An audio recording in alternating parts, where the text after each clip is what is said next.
मुझे बच्चा चाहिए। गांव के किनारे एक छोटा सा घर था। मिट्टी की दीवारें, टीन की छत और आंगन में तुलसी का पौधा।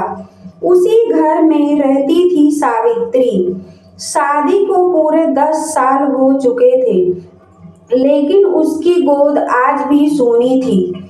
हर सुबह जब वह तुलसी को पानी देती, तो मन ही मन एक ही प्रार्थना करती, हे भगवान, मुझे भी माँ बना दो। सावित्री का पति रमेश एक मेहनती और सादा इंसान था। वह सावित्री से बहुत प्रेम करता था, लेकिन समाज की बातें उसे भी अंदर ही अंदर तोड़ देती थी। गांव की औरतें जब सावित्री को देखती तो कानाफूसी करती, अरे 10 साल हो गए, अभी तक कोई औलाद नहीं, पता नहीं किस पाप की सजा भुगत रही है। ये बातें सावित्री के कानों तक पहुंचती और उसका दिल छलनी हो जाता। वह मुस्कुरा देती, लेकिन रात को अकेले में तकिए में मुंह छिपा कर रोती। हर त्योहार, हर शादी, हर जन्मदिन उसके लिए एक कसक लेकर आता। जब वह किसी बच्चे को माँ की गोद में खेलते देखती तो उसकी आंखें भर आती।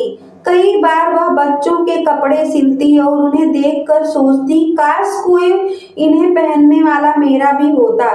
डॉक्टरों के चक्कर, दवाइयां, ताने सब झेल चुकी थी सावित्री। एक दिन डॉक्टर ने साफ कह दिया, अब उम्मीद बहुत कम है। यह सुनकर सावित्री का संसार ही उजड़ गया। घर आकर वह फूट फूट कर रोई। रमेश ने उसे संभालते हुए कहा, सावित्री, तू मेरी जिंदगी है, बच्चा ना सही तू तो है, लेकिन एक औरत का दिल यह बात कहाँ मानता है। माँ बनने की चाह उसकी आत्मा तक बसी होती है। एक दिन गांव के मंदिर में सावित्री बैठी थी। पास ही एक छोटी बच्ची रो रही थी। उसकी माँ किसी काम में व्यस्त थी। सावित्री ने बच्ची को गोद में उठाया। जैसे ही बच्ची ने उसका आंचल पकड़ा, सावित्री की आंखों से आंसू बहने लगे। उस पल उसने महसूस किया, ममता खून से नहीं, दिल से जुड़ती है। उसी रात